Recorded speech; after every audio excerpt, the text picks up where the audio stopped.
On this episode of Outlook TV, Man Up at the Odyssey. The Vancouver Queer Film Festival. Our newest reporter, Derek, at Twisted Drag. And much, much more. Hello and welcome to Outlook TV. I'm Rebecca Wyman.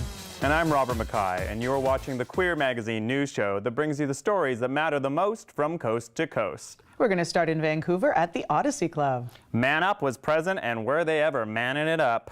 What's up, Canada? Thank you for watching Outlook TV. My name is Leroy Wan, and today we're here at the Odyssey in the heart of downtown Vancouver for a very special edition of Man Up. Man Up, in its 9-year inception of Vancouver, has grown from just a drag king showcase to becoming the epicenter of great drag performances, and also, I would say, a haven for many different folks. Tonight, it's become a documentary. It's called Stay Gold, Man Up. It's been a part of Vancouver Queer Film Festival 2017, and tonight, the filming, the screening is for family.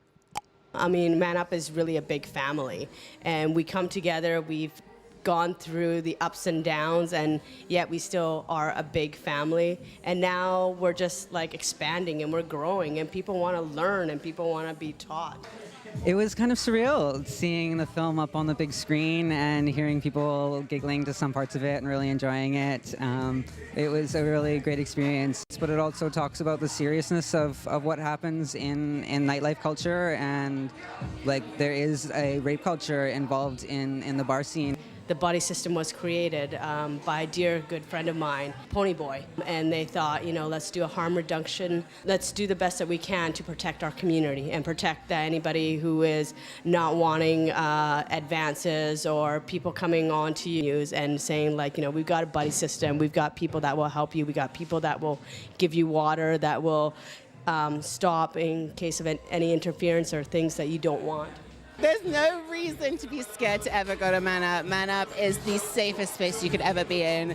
I mean, if people can get up on stage, take off their clothes, have a really good time, express themselves, express their gender, express their individuality, there's no stopping you from coming out and doing the exact same thing, or at least appreciating other people do that. The great thing about Man Up is it doesn't fit anywhere, but it also fits everywhere because it's so different, and it's really about throwing the glitter in people's faces and letting them experience a different side of drag and a different side of human experience and gender exploration. It's like grown so much over the years, and so many people have contributed so many valuable things, and it's been this incredible growing like community collaborative like project, and capture that and show it to people who might not necessarily come out at midnight on a Friday every month to see the show in the flesh. So yeah. If you have not seen Stay Gold, you need to get right on that. This documentary is so wonderful and so eye-opening to the experience of non-binary performers. From the screening of Man Up, Stay Gold at the Odyssey, my name is Leroy Wan.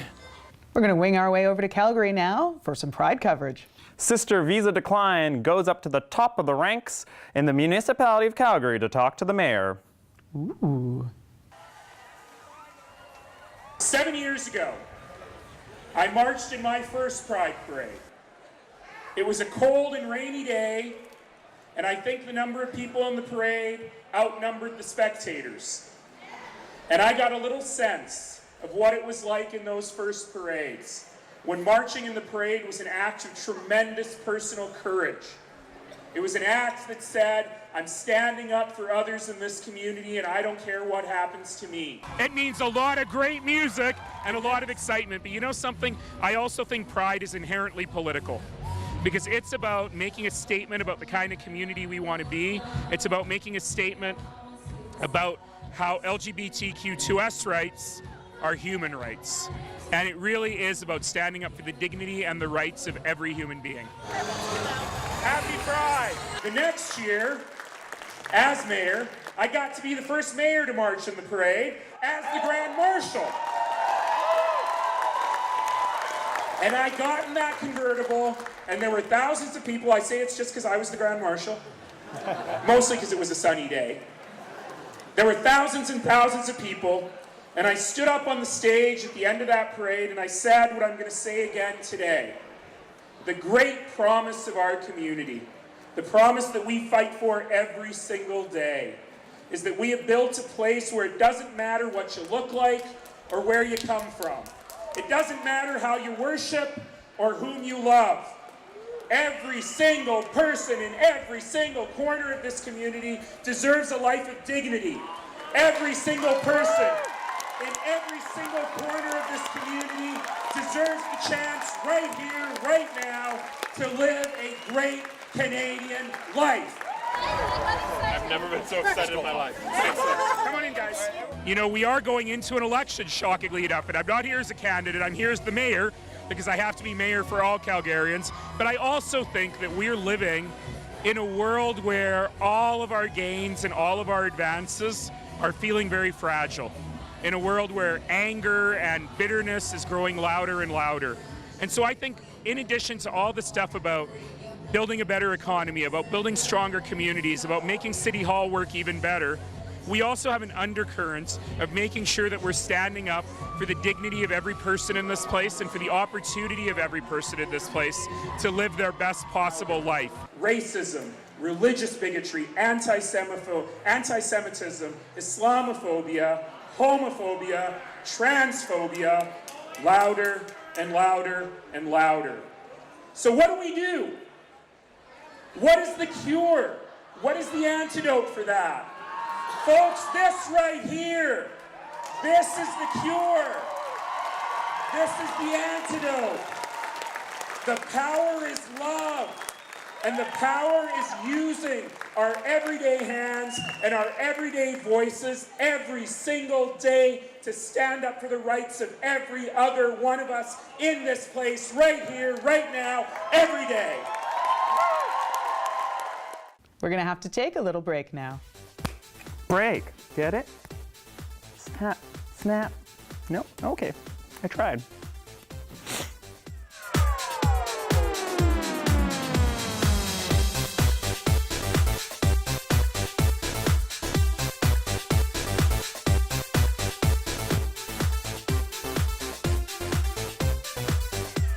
Welcome back. You're watching Outlook TV. Vancouver gets independent and artsy with the Vancouver Fringe Festival. We're on Granville Island at Performance Works in Vancouver for the Vancouver 33rd Annual Fringe Festival. Tonight we're going to go inside and speak to some of the performers before they go on stage and find out what it's all about.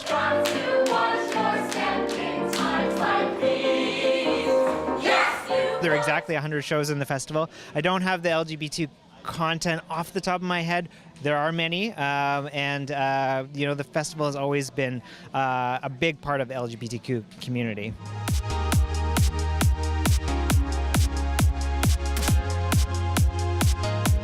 Discotheque is a side-splitting satire about two parallel stories, two characters, Jorge and Toasty, and their night out at the local rave. So our LGBTQ plus community angle is through the narrative of Jorge, who is a millennial trying to search and find his way through finding love in 2017. Yeah. False. That's the suspense, and if you think I'm actually going to step on this tightrope, you got another thing coming. The reason why it's called tightrope talking is the audience gives me a word, any word, and I must instantaneously, within 2 or 3 seconds, compose a true story, you know, that has a shape, has a theme, and all of that. Right there in the head. They're all true, they're all out of my life, or even present or future. In the middle of the night with a hand over her mouth, and then people would say, "This is terrible."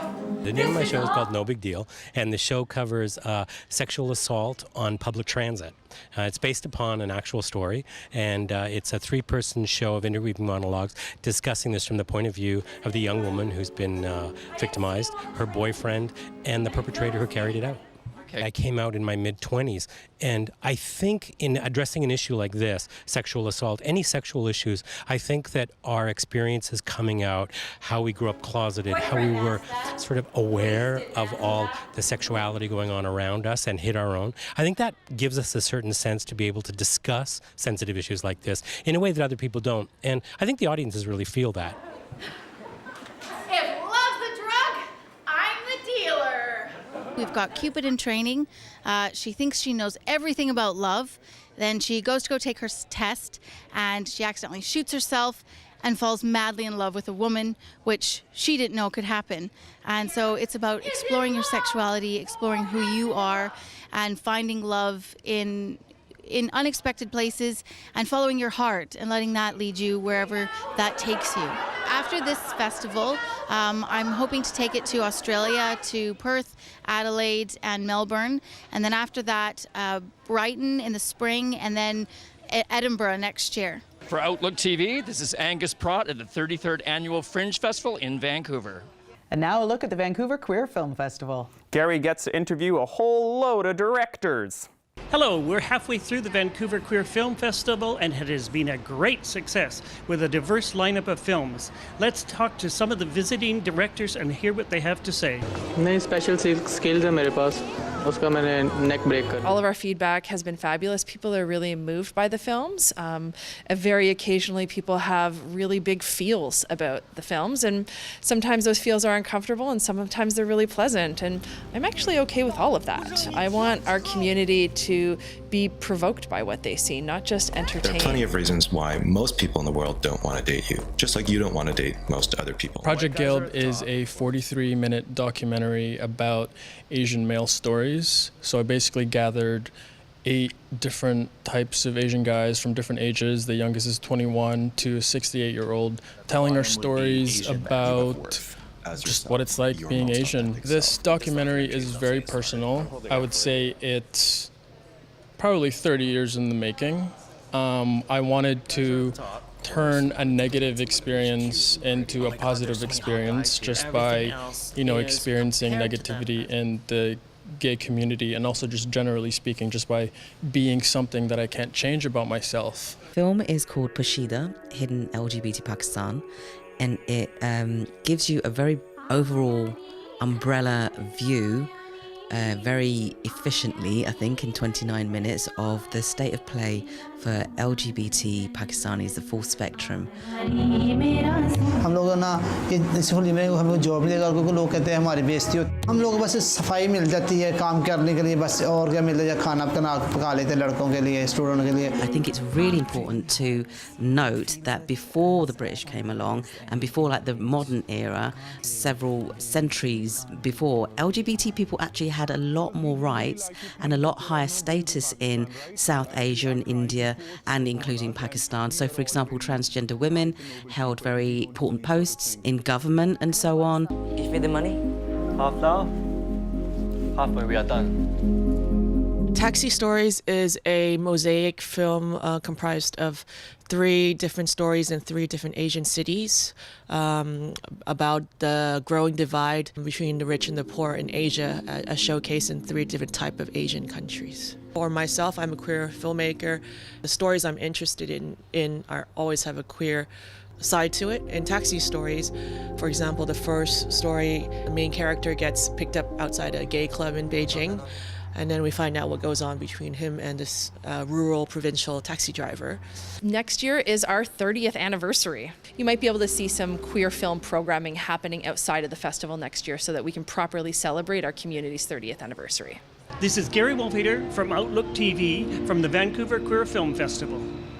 Dust off your ugly shirt and your bowling shoes, because we're going bowling. Totally are. Like 3-pin, 12-pin. I know nothing. Hey, Rebecca. Hey, Robert. I'm going to play a sport tonight that requires me to stick my fingers into holes and toss that trick down the alley. Today, we're bowling with the English Bay Bowling League at Revs on Naheed.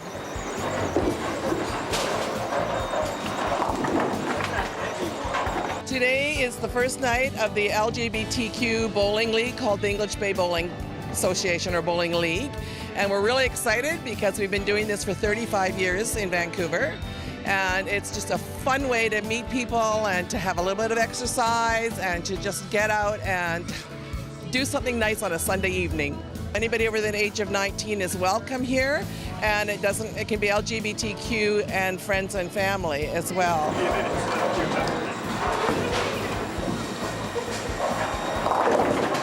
this is my 5th or 4th year, if I'm not mistaken, and every year I enjoyed it. Made a lot of friends, new friends every year. So yeah, and I'm improving my skills, I guess. And then we're supporting, the LGBT community, and then we've encouraged a lot of people to join our league, and then we keep seeing a lot of new faces every year. So that means I think we're doing a good job on promoting our league.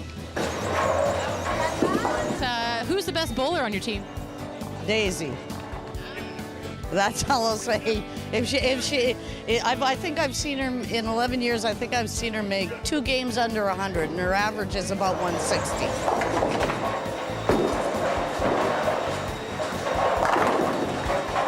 This is my 26th season. I joined this league in 1992, and I'm bowling ever since. And how important is this league to you? Very, very important. I have more friends here than I have on my job, so it's a good thing. This is the one league you can bowl. You don't have to be good at it, you just have to have fun doing it. That's all. What would you say to you young viewers? Come on out and join our soiree. You'll have a heck of a good time. Those young viewers out there, if you wanted to join our league, it's a fun league. Camaraderies are nice, lots of great people, and then I'm pretty sure you're gonna have fun. Anybody out there who has a couple of hours to spare, whether it's Monday or Sunday, there is a bowling league going on every evening, every day. And if you join the English Bay League, then you're gonna have the most fun of all the leagues.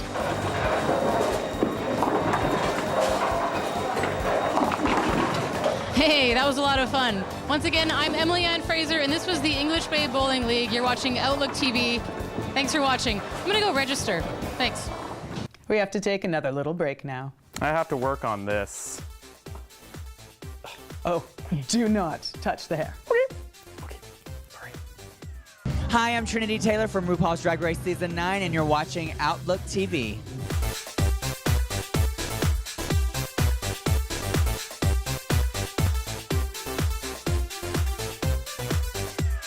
Welcome back. You're watching Outlook TV. Up next, we have some twisted drag. You ready for that, Rebecca? Ooh, twisted drag at the Odyssey. Hey, who's covering this? Our newest reporter, Derek. We're on location at the Odyssey Bar and Nightclub for Twisted, Daydreams and Nightmares. Let's go in and check it out. We wanted to bring a high conceptual drag show to the city. We wanted to show everyone that drag doesn't have to be beautiful. It can be artistically inclined, whether it's through the makeup, through the performance. We really just wanted to showcase what the city had to offer. I actually took inspiration from the Wendigo. And what it is in native folklore is any travelers who were lost in the forest, they would succumb to hunger and they would take on this monstrous form. And I just found it to be the perfect piece, this monstrous deer-like creature. So I just wanted to take my own, I guess, beautiful, ugly take on it. Lots of people have nightmares about tooth fairies, but like sinister people stealing teeth and replacing money. But I've always had kind of, it's just sinister to me. And there's lots of now horror tooth fairy takes. Mine's more Tim Burton Tooth Fairy. My main inspiration for this look was from Digimon, if you know that. It was from a Digimon called Piedmon, so it's kind of had that clown kind of jester Harlequin feel to it. Queer individuals in general are a lot of times afraid or unable to express themselves due to like the queerness and like due to judgment, due to like their families, friends, and all that. So I think having some sort of queer artistic role model or outlet for expression is very important to kind of give these people hope and give them kind of something to look at, something to look forward to, and something for them to hopefully try in the future as well. There's like a lot of people, I feel like that would be totally different people or just happier people if they were like expressing themselves artistically. And I think these spaces are really important because they're kind of dying in the city. It was like a while before I kind of married all my skills together, but it obviously makes sense to me and it's really helped me in my career. And I feel like I'm like a happier and more well-rounded performer because of it. There's a lovely show called Face Off And they did a Tim Burton challenge, and that one's always stuck with me. I've always wanted to do something that's more side of glamour with a bit of a twist. And so yeah, then we've arrived here, and we have Corpus Bride that's had a little bit more of a rougher night. She's a little decayed a little bit longer, and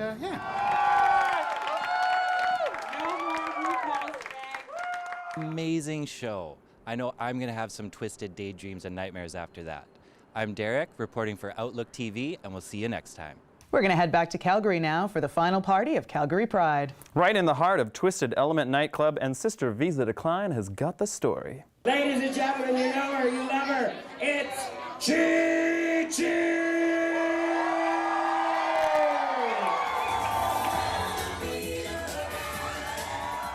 This was our first time doing Pride on our own. It was our first time being active within Pride, and all of that goes along with it.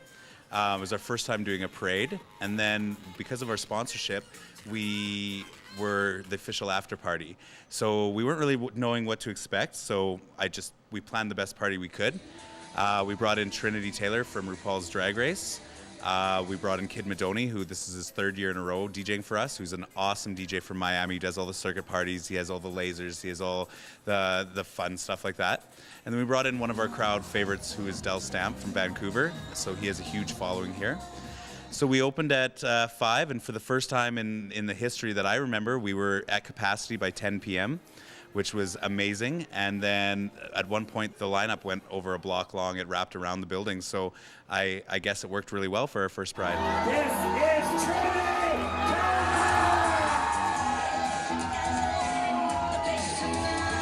I'm having fun. I didn't think I was going to make it because of all the weather and flight delays, but I made it. So I've had fun. Saturday morning, I woke up to the email that I've never received in all my years of promoting, and that was that my main talent had unfortunately had to cancel. So that was Trinity Taylor. So I woke up just upset, thinking this was all over and this was going to be a big deal. It turns out through her routing and stuff, she was affected by Hurricane Harvey, and she just didn't think she could make it. So we ended up throwing some flights together. She had been staying for 2 days in an airport. She hadn't left an airport in 2 days.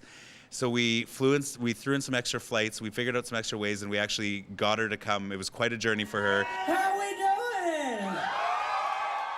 I think Pride to me is a lot of things.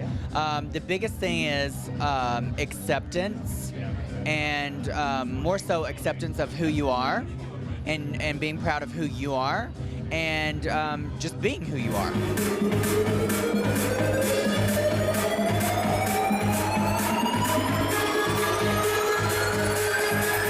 With Kid Madoni, I mean, this is our 3rd year in a row having him, and he's such a trooper. He does the Southern Decadence Ball in New Orleans on the Saturday before our Pride every year. And then he plays till like 5 in the morning, gets on an aircraft at 7 in the morning. I believe he has 3 layovers, which always gives me a heart attack that he's going to miss one of the layovers. Has 3 layovers, lands in Calgary at 3 o'clock, and catches a cab every year directly to Twisted. This year, I just opened the door. He knows where we keep the ladders. He knows where we do everything. He jumps on the ladders, does all the decorating. Comes with all his own decorations, and yeah, he's crazy. Gets up there, puts on an amazing show with all his stuff. He's like a little ball of energy, and yeah, the crowd loves him, and we were glad to have him back for a 3rd year. Little bit of Saturday, little bit of Saturday. I wanna drink in my cup. It was an amazing experience, this Pride, just to be more inclusive and more included in everything and be a part of everything, and it was a lot of fun. It just makes me want to look forward to next year and see how we can even just make this Pride even bigger and more exciting. Reporting for Outlook TV in Calgary, Alberta, I'm Sister Visa Decline. That is all the time we have for this episode of Outlook TV, but don't fret, we'll be back. And we'll be bigger and better than ever if you follow us on social media, shoot us an email to volunteer, or join us anywhere out there, cast and crew and reporters. We're looking for you. Thanks so much for joining us. I'm Rebecca Lyman. And I'm Robert Mackay. Stay fabulous, Canada.